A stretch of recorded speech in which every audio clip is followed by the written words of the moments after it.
It's rare, but when it happens, it could rock your entire world with worries. A Boone County family who received a tax refund by mistake ends up getting tax warrants. The family reaching out to Call 6 Investigates Rafael Sanchez, who was working for you, getting results tonight. I got to experience the homecoming with him. Tyler Glenn joined his father Leonard on a monumental trip. They took an honor flight to visit the Korean War Memorial, a solemn place for veterans and their families. It allowed us to bond. It allowed me to kind of experience the war experience with him. The Glenns are unflappable, especially when facing a challenge. Among this field of flags, we talked about his love for his dad and the dilemma he could not shake. Out of desperation, if you can't fix the problem through the people that created the problem, you have to look elsewhere. In desperation, look to the media, and it's unfortunate. Based on his 2016 tax return, Tyler ended up owing $395 to the state of Indiana. The surprise, the check for $50 from the Department of Revenue.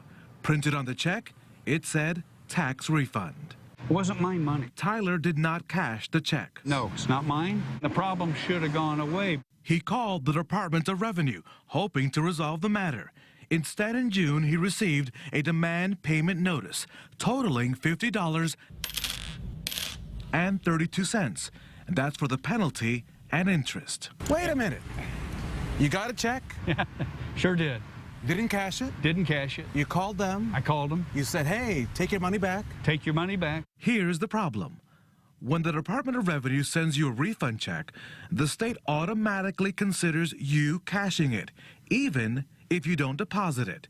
If you get a check by mistake and don't mail it back, then you owe the state money. I chose to be honest and call them and tell them that I think they made a mistake. They issued a tax warrant through Hancock County. What?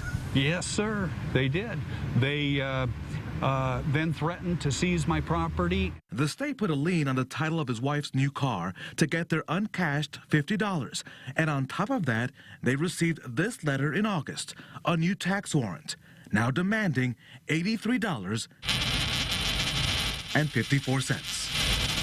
I have spent countless hours writing letters and making phone calls, and should have never happened to begin with. I'm pleased that they pursue tax offenders like they did me, except I'm not one of them. The $50 problem made no sense to Gary.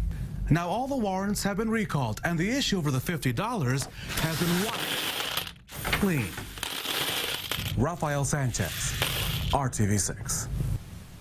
So here's the bottom line. You cannot call the Department of Revenue and ask the agency to cancel a check you have received by mistake. But here is what you should do. Return the check in person or reseal that check and write "Return to Sender" on it.